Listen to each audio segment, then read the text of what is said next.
Lecture 21 covers section 6.4. At the end of today's lecture, you should be able to understand and apply the allowable stress design model to properly sized components. Let us begin by talking about failure.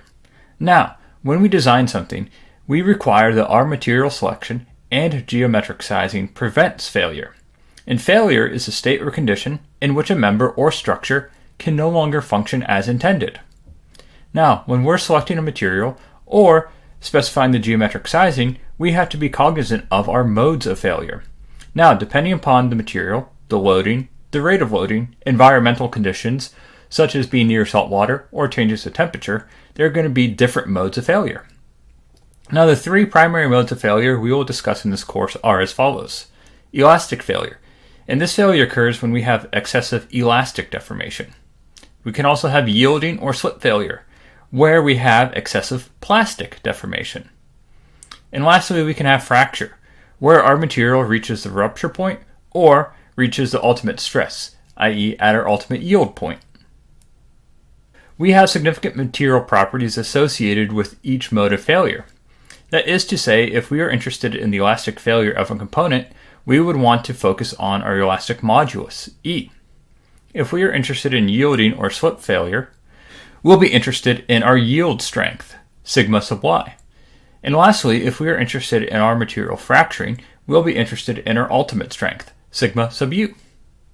Once we have identified our mode of failure and our significant material property, we can construct a mathematical model. There are two ways to do our mathematical modeling. One is probabilistic modeling, and the other is allowable stress design model. The latter will be the focus of this lecture. Under the allowable stress design model, the design is satisfactory if and only if the strength of the component is greater than the stress developed within. Now, within the allowable stress design model, we introduce a term called the factor of safety.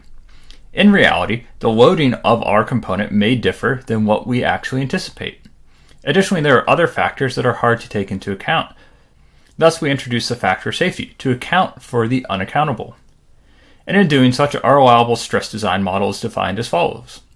The strength of our component has to be greater than or equal to the factor of safety times the stress developed within our component. Now, the value of our factor of safety should be greater than unity. Let's look at an example of this.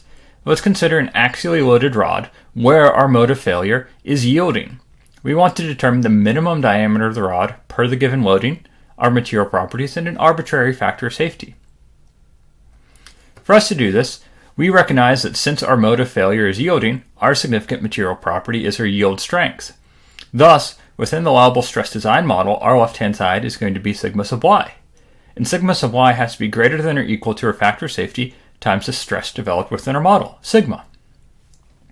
Thus we can say sigma sub y has to be greater than or equal to our factor of safety times r per a, where r is our internal reactionary force and a is the cross-sectional area of our member. Thus we can say sigma sub y has to be greater than or equal to our factor of safety times 4r per pi d squared. Thus we can say d has to be greater than or equal to the square root of 4 times our factor of safety times our internal reactionary force per pi times sigma sub y, our yield strength of the material.